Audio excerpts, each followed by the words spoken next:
Hey guys, welcome back to my channel. मैं आप सब लोगों को दिल से स्वागत करती हूँ अपने इस चैनल ह्यूमैनिटीज़ में। आज की इस वीडियो में हम स्टार्ट करने वाले हैं अपना क्लास 12 का chapter number 10 colonialism and the country side. तो स्टार्ट करते हैं। Colonialism and the country side. So British enter करते हैं हमारे इंडिया में मुग़ल पीरियड के टाइम में। सो मुग़ल जो है वो वीक हो जाते हैं जिससे, और ब्रिटिश की पावर इंक्रीज़ हो जाती है। इस्टेब्लिश करते हैं अपना रूल इंडिया में। ब्रिटिश रूल जो है स्टार्ट होता है बंगाल से।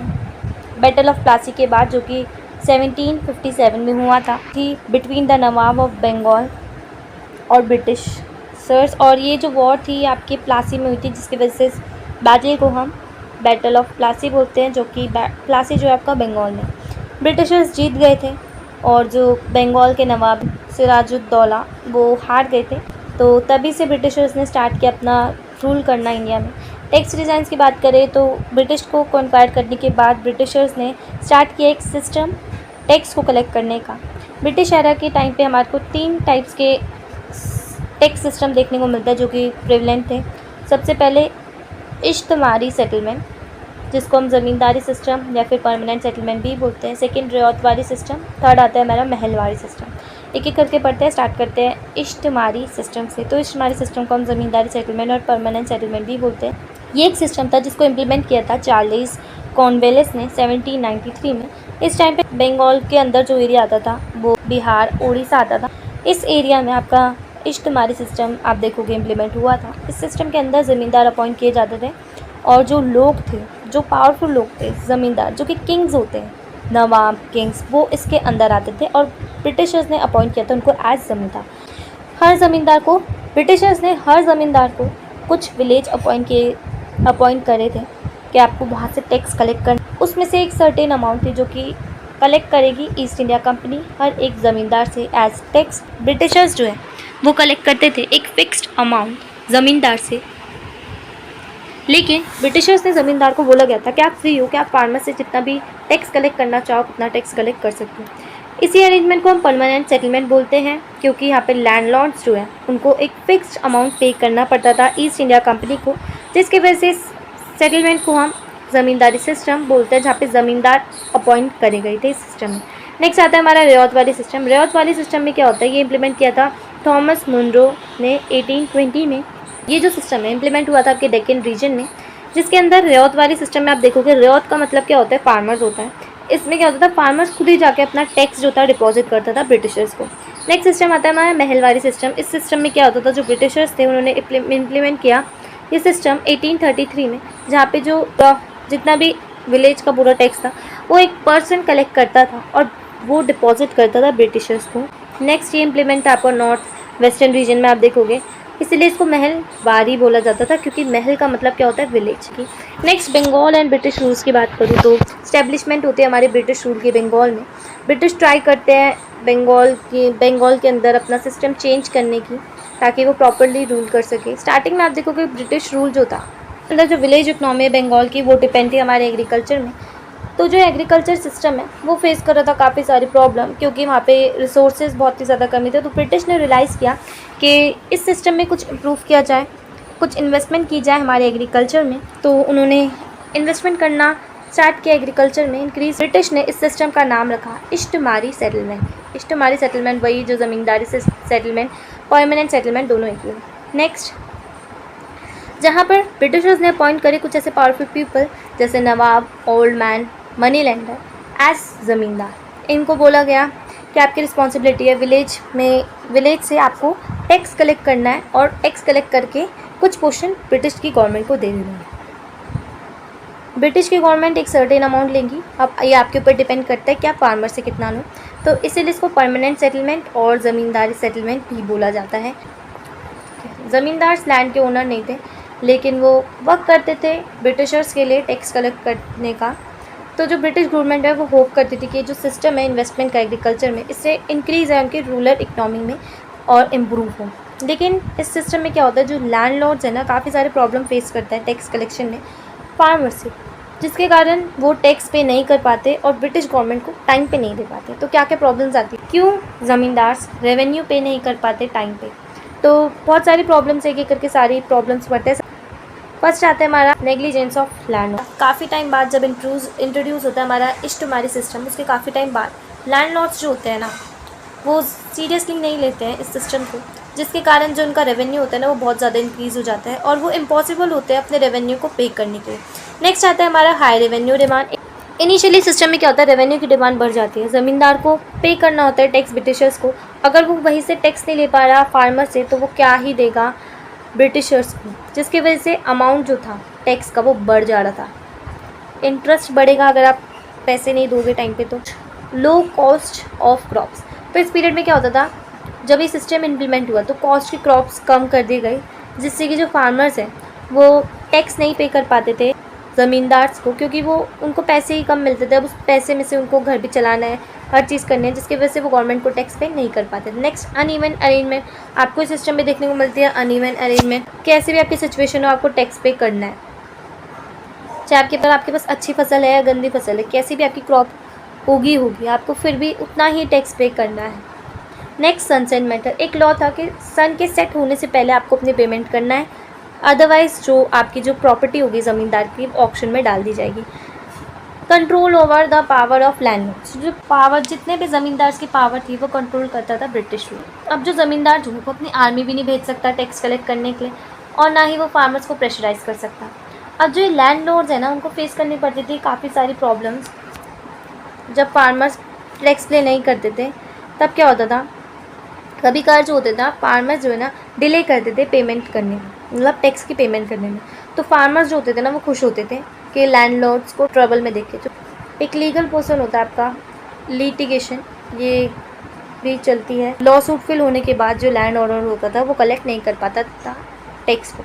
Next non payment of revenue by the land owners, तो जो ज़मींदार थे वो पे नहीं कर पाते थे रेवेन्यू ब्रिटिशर्स को, तो उस टाइम पे क्या होता था, उनकी प्रॉपर्टी जो थी ना वो ऑक्शन में डाल दी जाती थी। ब्रिटिश कलेक्ट करता था टैक्स अपनी ऑक्शन की प्रॉपर्टी से, और जो लैंड था अपना लैंड ओनर्स का, वहाँ से वो टैक्स कलेक्ट करता था।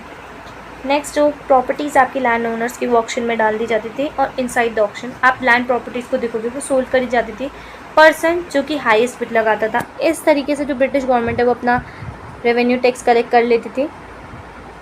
नॉन डिपॉजिट जो कि डिपॉजिट नहीं हो रेवेन्यू बाय ज़मींदार अगर वो नहीं कर पाते थे। Land Lord and auction, auction में कभी कभार क्या होता था, अब ज़मींदार के पास, अब ज़मींदार तो बेचारा क्या करेगा, वो कहाँ से ही देगा, तो कभी कभार ज़मींदार ना फेक सेल भी करता था। फेक सेल यानी कि कैसे करता था, कभी कभार क्या होता है, ये जो प्रॉपर्टी होती है हमारे लैंडलॉर्ड्स की वो ऑक्शन में डाल दी जाती है। इस ऑक्शन के अंदर क्या होता है, जो सबसे हाई बिडिंग करेगा लैंड उसका हो जाएगा। इसके अंदर क्या होता है, कभी कभार ना जो लोग होते हैं वो किंग के ही कुछ ऐसे काम करने वाले लोग होते हैं, वही ऑक्शन में बैठ जाते हैं, हाई बिड लगाते हैं, बहुत हाई बिड लगाते हैं ताकि कोई और बाहर वाला ना लगा ले, और उसके बाद वो मना कर देते कि हमें नहीं चाहिए, जिसके वजह से जो ज़मींदार है जो सबसे कम बिड लगाता है उसको मिल जाती है ज़मीन। तो फेक सेल करते थे। Next do not give possession, यानी कि कभी कभी क्या होता है, आउटसाइडर जो उनका लैंड खरीद लेता है तो उनको डराया धमकाया जाता है। बाई स्टैंड से आप देखोगे कभी कभी क्या होता था, ज़मींदार अपनी प्रॉपर्टी वुमेन को दे देता था, अपनी वाइफ को, यानी कि वुमेन के नाम पर रजिस्टर कराता था, जिससे ब्रिटिश रूलर को लगे कि इनके पास तो कोई लैंड नहीं है, और ये एक रूल था कि ब्रिटिश रूलर वुमेन से वो लैंड स्नैच नहीं कर सकते। एक ऑक्शन की बात की गई है, बुर्दवान ऑक्शन इवेंट। ये ऑक्शन होता है हमारे बुर्दवान में, 1797 की बात है। इस ऑक्शन में एक राजा है बुर्दवान के, उनकी प्रॉपर्टी ऑक्शन में डाली जाती है क्योंकि उन्होंने रेवेन्यू अमाउंट जो वो पेड नहीं किया होता है। यहाँ पे काफ़ी लोग ज्वाइन करते हैं ऑक्शन में और बिड करते हैं। एंड में जो प्रॉपर्टी होती है वो सोल्ड होती है एक हाईएस्ट बिडर को, लेकिन बाद में पता चलता है कि जो काफ़ी सारे जो बायर्स थे ना इस ऑक्शन में वो सर्वेंट थे किंग के, इसके वजह से जो 95% ऑफ परचेज थी ना वो ऑक्शन की फेक थी। तो जो ऑक्शन था वो किंग जीत गया था, किंग की ही प्रॉपर्टी मिल गई थी। इस ऑक्शन से पहले ना किंग ने अपनी काफ़ी सारी प्रॉपर्टी का कुछ सारा पार्ट ना अपने मदर के नाम पे कर दिया था। नेक्स्ट फ्लोमैन, जोतेदार।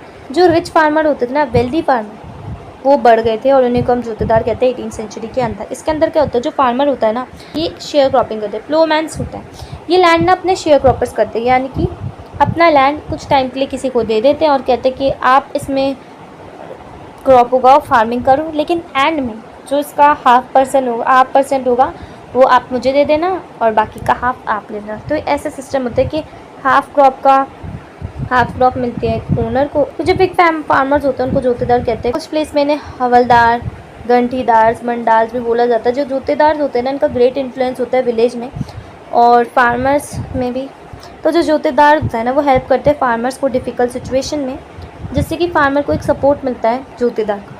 ज़मींदार जो होते हैं ना, वो ज़्यादातर सिटीज़ में रहते हैं, लेकिन जो जोतेदार होते हैं ना, वो विलेज के अंदर रहते हैं। इस वजह से क्लोज होते हैं जोतेदार फार्मर से। काफ़ी सारे डैम्स होते हैं ज़मींदार जो करता है, जैसे टैक्स बढ़ा देता है विलेजर्स के लिए, लेकिन जो जोतेदार होता है ना, वो ओपनली अपोज कर देते हैं। जोतेदार कुछ सर्कमस्टांसेस में रिफ्यूज़ कर देते हैं टैक्स पे करना फार्मर्स को, टैक्स, जिसकी वजह से जो लैंडलॉर्ड्स होते हैं ना, उनको टैक्स नहीं मिल पाता और उनकी प्रॉपर्टीज़ जो होती है ना, वो ऑक्शन में डाल दी जाती है।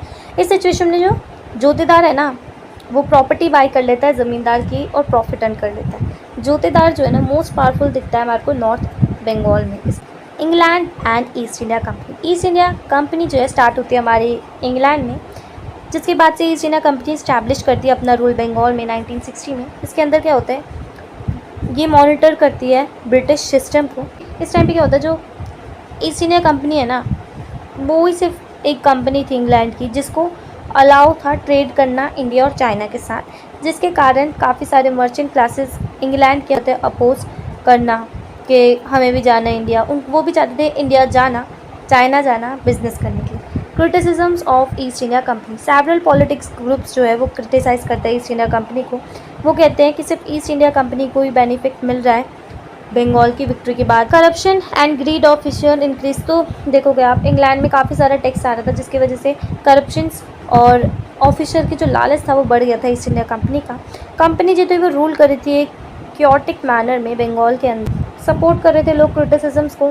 काफ़ी सारी रिपोर्ट जो थी प्रेजेंट की गई थी ब्रिटिश के पार्लियामेंट में। इस रिपोर्ट के अंदर इंफॉर्मेशन थी एडमिनिस्ट्रेशन के बारे में, फंक्शन के बारे में, जो ईस्ट इंडिया कंपनी इंडिया के अंदर कर रही थी। एक इंपॉर्टेंट रिपोर्ट आपको देखने को मिलेगी जो कि फिफ्थ रिपोर्ट है। फिफ्थ रिपोर्ट आपकी 1002 पेज की है, जिसके अंदर आपकी एप्लीकेशन देखने को मिलेगी लैंड ओनर्स की, फार्मर्स की, जो कि टैक्स कैसे अपील होता है उसके बारे में बताया गया है। इसके अंदर आपकी रिपोर्ट देखने को मिलेगी कलेक्टर्स के बारे में, जो कि डिफरेंट डिस्ट्रिक्ट के होते हैं। इसके अंदर आपको इन्फॉर्मेशन देखने को मिलेगी रिलेटिंग आपकी रेवेन्यू कलेक्शन के ऊपर। इसके अंदर डिस्क्राइब है कि कैसे ज़मींदार की लैंड को ऑक्शन किया जाता है। न्यू टैक्टिक्स जो कि अडॉप्ट की थी ज़मींदार ने अपनी प्रॉपर्टीज़ को प्रोटेक्ट करने की। नेक्स्ट आता है हमारा fifth report and the east India company. इस जितने भी रिपोर्ट्स थी वो सीरियसली डिबेटेड होती थी हमारे यूके के पार्लियामेंट में। इस रिपोर्ट के बेसिस में जो लास्ट डिकेड थे हमारे 18th सेंचुरी का, एक नंबर ऑफ एक्ट्स इनैक्ट हुआ था जो कि रिलेटेड था हमारे इस कंपनी के एडमिनिस्ट्रेशन के लिए। कमिटीज़ जो थी वो एग्जामिन कर रही थी अपना कंपनी का वर्क। जो भी सारी कंपनियों ने कंपाइल होकर रिपोर्ट सेंड की थी रिलेटेड ब्रिटिश के इंडिया में एडमिनिस्ट्रेशन की। नेक्स्ट बात करते हैं हिल्स पीपल। तो ब्रिटिश रूल के दौरान ईस्ट इंडिया कंपनी जब रूल करती है उसके दौरान जो हिल्स पीपल है वो हिल्स में रहना स्टार्ट कर देते हैं। राजमहल जो कि लोकेटेड है हमारे बंगाल में, ये जो लोग हैं वो काफ़ी क्लोज होते हैं रिलेटेड टू फॉरेस्ट। ये लोग बिल्ड करते हैं अपने हर्ट्स टेमराइट ट्रीज के अमंग्स और कंसीडर करते हैं कि जो पूरा फॉरेस्ट है ना वो इनका है, वो प्राइवेट मान लेते हैं अपने फॉरेस्ट को। नेक्स्ट इसके अंदर है ये जूम कल्टिवेशन करते हैं अपने सब्सिस्टेंस के लिए और अपने पूरे लैंड को कटिंग करते हैं, पूरी लैंड की ब्रशेस को हटा देते हैं जो कि लोकेटेड होता है हमारे फॉरेस्ट में। इनको ना हेल्प होती है, मिलती है ह्यो से। ह्यो एक तरीके का टूल है जिससे पूरे लैंड को डिग करते हैं और कल्टीवेट करते हैं। वहाँ पे यहाँ पे आपको मेनली दिखेगा जो ये लोग ग्रो करते हैं, जैसे कि जौहर, मिलेट, पल्सेस। यहाँ की जो लैंड थी ना वो फर्टाइल थी, जिसकी वजह से कल्टीवेशन होता था ना, लैंड का वो अच्छा होता था।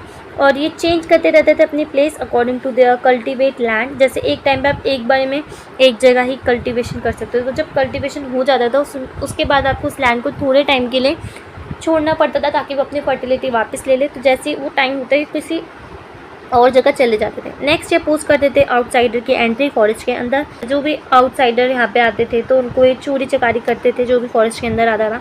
इसके अंदर एक चीफ होता था जो कि वर्क मेंटेन करता था, यूनिटी बना के रखता था इनके ग्रुप के अंदर। यहाँ पे हमारे को फाइट देखने को मिलती है हिल्स पीपल और प्लेन पीपल के अंदर। जो चीफ है वो लीड करता था पूरी ट्राइब को। ये अटैक करते थे लोगों के ऊपर, प्लेन लोगों के ऊपर प्लेन्स में। और ये अटैक मेनली फूड के लिए होता था, लाइफ स्टॉक के लिए होता था, दिखाने के लिए अपनी स्ट्रेंथ के लिए। ये जो लैंडलॉर्ड्स हैं प्लेन्स में रहते थे, पीस मेंटेन करने के लिए जो लैंडलॉर्ड्स हैं वो टैक्स देते थे चीफ को सिमिलरली जो मर्चेंट है वो पास करता था माउंटेन से, तो ये उनको भी टैक्स पे करते थे चीफ को, ताकि ट्राइब्स उन पर अटैक ना करें। Next, British and hill style. तो ब्रिटिश एनकरेज करते डिफॉरेस्टेशन अपने last decade of 18th century में due to harvesting cultivating land. British को ज़्यादा रेवेन्यू मिलता है। जो लोग हैं फॉरेस्ट में, जो लोग रहते हैं, वो कंसीडर करते हैं ब्रिटिश उनके खिलाफ रूड हो जाता है। वो डिसाइड करता है कि जो लोग हैं ये इन लोगों को कंट्रोल करने की सोचता है और इनको सिविलाइज करने की चाहता है कि जो लोग हैं फार्मिंग करें, जिससे इंक्रीज़ हो इनका एग्रीकल्चर वर्क और ब्रिटिश को ज़्यादा टैक्स मिले।